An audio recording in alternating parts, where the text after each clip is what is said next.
এবার ভারতের দক্ষিণী অভিনেত্রী রশ্মিকা মন্দানাকে নিয়ে মন্তব্য করে আলোচনায় ধর্মীয় বক্তা আমির হামজা। এই মুহূর্তে এই বিষয়টি যেন ভারতীয় গণমাধ্যমগুলোর কাছে প্রধান শিরোনামে পরিণত হয়েছে। আসলে কি মন্তব্য করেছিলেন আমির হামজা? বিস্তারিত থাকছে ডেস্ক রিপোর্টে। ভারতের দক্ষিণী অভিনেত্রী রশ্মিকা মন্দানা সাম্প্রতিক সময়ে ব্যাক টু ব্যাক চলচ্চিত্র অভিনয় করে আলোচনায় এসেছেন তিনি। এবার ভারতের জাতীয় ক্রাশ রশ্মিকা মন্দানার সৌন্দর্য নিয়ে মুখ খুলে আলোচনায় ধর্মীয় বক্তা আমির হামজা। রশ্মিকা মন্দানা নাম শুনেছেন? চেহারার কাটিং এ এখন পৃথিবীতে 1 নম্বরে আছে। রশ্মিকার সৌন্দর্যের তুলনা করছেন অনেকেই, তবে এবার এদেশের ওয়াজ মাহফিলে এই অভিনেত্রীর নাম উঠে এলো। চেহারার কাটিং এ এখন পৃথিবীতে 1 নম্বরে আছে।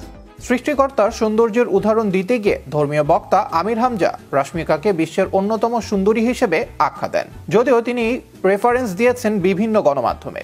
কিছু তথ্য বলার সময় হয়তো উদাহরণ দিতে গিয়ে এমন কিছু এসে যায় যেটা আসলে বলা ঠিক না। একটি ওয়াজ মাহফিলের ভিডিওতে দেখা যায় পুষ্পা 2-র নায়িকার প্রশংসা করতে গিয়ে আমির হামজা বলছেন, এখন বিশ্বের যত সুন্দর মানুষ আছে আপনারা ইন্টারনেট ঘাটবেন, এই মহিলার দিকে একটু আল্লাহর নাম নিয়ে তাকাবেন। 257টা রাষ্ট্রের মধ্যে চেহারার কাটিং এ 1 নম্বরে রয়েছেন রশ্মিকা মন্দানা। নাম শুনেছেন? চেহারার কাটিং এ এখন 1 নম্বরে আছেন।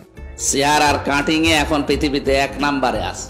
এই মহিলার দিকে একটু আল্লাহর নাম নিয়ে তাকাবেন, দেখেন তো কি সুন্দর করে আল্লাহ তাকে বানিয়েছেন। এর চেয়ে শতগুণে সুন্দর ছিল আমাদের আদিমাতা হাওয়া আলাইহিস সালাম। এর চাইতে তাহলে শতগুণে সুন্দরী ছিল আমাদের আদিমাতা। আমির হামজার সেই বক্তব্য এখন নেট দুনিয়ায় ভাইরাল। এরপরে বিস্তর সমালোচনার মুখে পড়েছেন এই ধর্মীয় বক্তা। এদিকে এই ঘটনায় ব্যাপক প্রতিক্রিয়ার সৃষ্টি হওয়ায় দেশবাসী ও শ্রোতাদের কাছে ক্ষমা চেয়েছেন আমির হামজা। মঙ্গলবার দুপুরে নিজের ফেসবুক পেজে এক পোস্টের মাধ্যমে দেশবাসীর কাছে দুঃখ প্রকাশ করে ক্ষমা চান আমির হামজা। আগে নেই পরে নেই, উল্টাপাল্টা করে মিডিয়া ট্রল করে। তিনি বলেন, ফ্যাসিস্টের কারাগারে থাকাকালীন এমন কোনো নির্যাতন নেই যা তার উপর করা হয়নি। তার ব্রেনে পর্যন্ত বিদ্যুতের শক দেয়া হয়েছে। এ কারণে অজান্তেই মুখ দিয়ে অসংলগ্ন কথাবার্তা বের হয়ে আসছে। আচরণও তার নিয়ন্ত্রণে থাকছে না। বুঝবেন আমি 1-1.5 ঘন্টা কথা বলি, 2-1টা কথা তো স্লিপ অফ টাং। মুফতি আমির হামজা বলেন, তিনি শারীরিক ও মানসিক কোনোভাবেই সুস্থ না। অন্যদিকে বড়দের অনুরোধে তার দাওয়াতও ক্যান্সেল করতে পারেন না। তবে পরবর্তী সময়ে পরিপূর্ণ প্রস্তুতি ও তার যথাযথ ট্রিটমেন্ট নিয়ে মাহফিলে অংশ নেবেন বলেও তিনি জানান।